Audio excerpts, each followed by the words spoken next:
राम राम मंडळी. गावची सकाळ झाली आणि सकाळीच विचार पडला, अरे यार आजचा दिवस कसा घालवायचा. मग विचार केला की चला जाऊया मेंढराकडे. आज मेंढरं धुवायची होती. मी कधी मेंढरं धुताना तशी बघितलीही नव्हती, त्यामुळे मेंढराकडे जायचा विचार केला. आणि तसं पण गावाकडे दिवस जाता जात नाही. मेंढराकडे गेल्यावरती समजलं की ते किती कष्ट आहे, पण कष्ट आहे तसा पैसा पण भरपूर आहे. मेंढी पालन करणं पण काय खाऊ नाही आहे.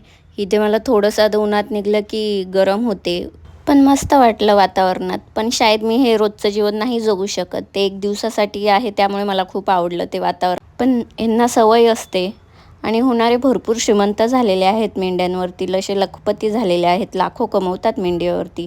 आता हे जे कोकरू टाकतायत ना, ह्या सर्व त्यांच्या मेंढ्या आहेत, त्या एकट्या सांभाळतात. शहरातल्या बायका जशा जॉबला जाऊन थोडा संसाराला हातभार लावतात, तसाच आमच्या ह्या खेड्यातल्या बायका असतात ज्या मेंढी पालन करून असं संसाराला हातभार लावून आपला संसार गोडत राहतात. इथे आमच्या सगळ्या मेंढ्या धुवून झाल्या आणि आम्ही निघालो रिटर्न. आजचा दिवस तर मी घालवला अर्धा तिथे. आणि मग मी विचार केला, जिरली आमची जिरली, चलो घर पे, बाय बाय.